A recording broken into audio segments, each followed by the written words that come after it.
Curious George Plants a Tree by Margaret and H.A. Rays.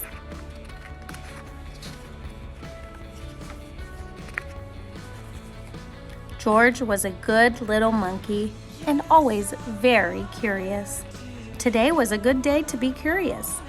The man with the yellow hat was taking George to the Science Museum.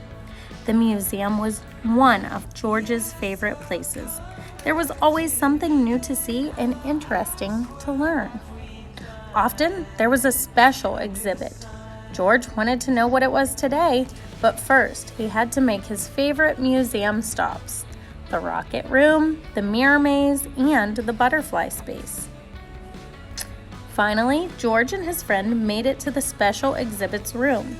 The sign read, "How you can take care of our planet."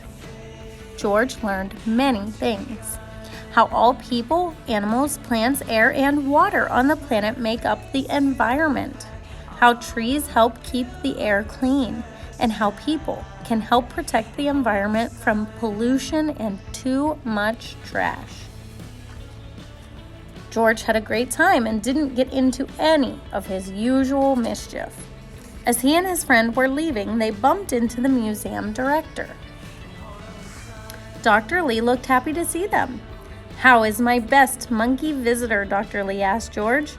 "I'm so glad I ran into you. I wanted to tell you that we're having a Green Day rally tomorrow at the park." George was curious. Whatever a rally was, he was sure that the park was a good place to do it. "We're going to plant a truckload of trees and collect used paper for recycling," Dr. Lee explained. "We didn't have much time to advertise, but we need a lot of volunteers. How would you like to help out?" There was nothing that George liked better than to help out. "What a great idea," the man agreed. "We'll be there." That night, George was ready to do his part for the recycling drive. He gathered every newspaper in the house. He stacked old mail on top of the papers. He piled empty cardboard boxes and food cartons on top of that. What a heap! What more could he add? George scratched his head. Then he took several books off his bedroom shelf. Just as George was about to add them to his recycling pile, someone lifted the books out of his hands. "Not so fast, George," the man said. "These books are made of paper, all right, but you can read and enjoy them many times. And when you're done, you can donate them to other kids or your library. Reusing is just as important as recycling." The next morning, George and his friend set out for the park with their wagon of neatly stacked paper. Suddenly, the man stopped and said, "I forgot my gardening gloves. Go on without me, George. I'll be there soon." As George walked down the street, he spotted several newspapers lying about on his neighbor's front stoops. George had an idea. He had lots of room in his wagon. He could recycle all those newspapers. And the newspapers were not the only things he could recycle. He noticed a stack of paper cups sitting on a table under a tree. Into the wagon they went. So did a pile of magazines and a heap of papers someone left on the sidewalk. I think George is getting into some mischief.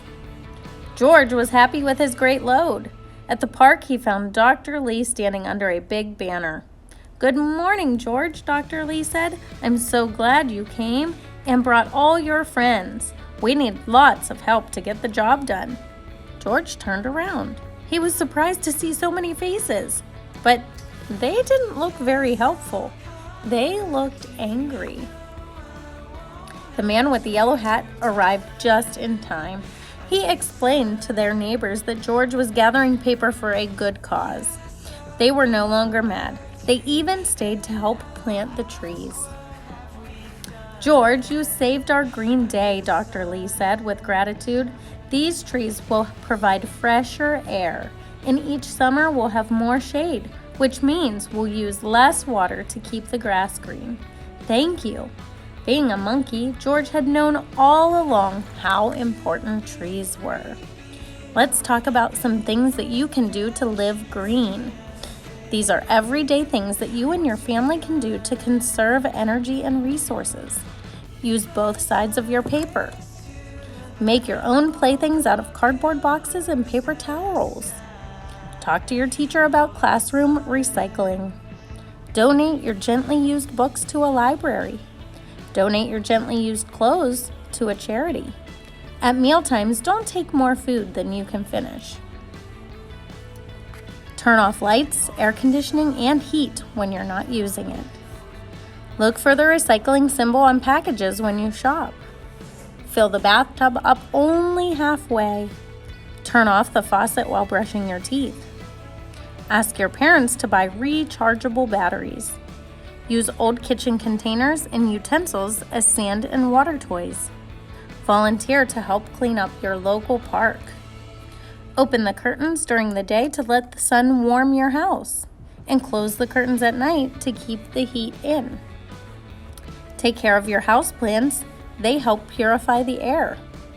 Make your own birthday and holiday cards. Use newspaper comics to wrap gifts. If you live near your school, walk or bike instead of driving.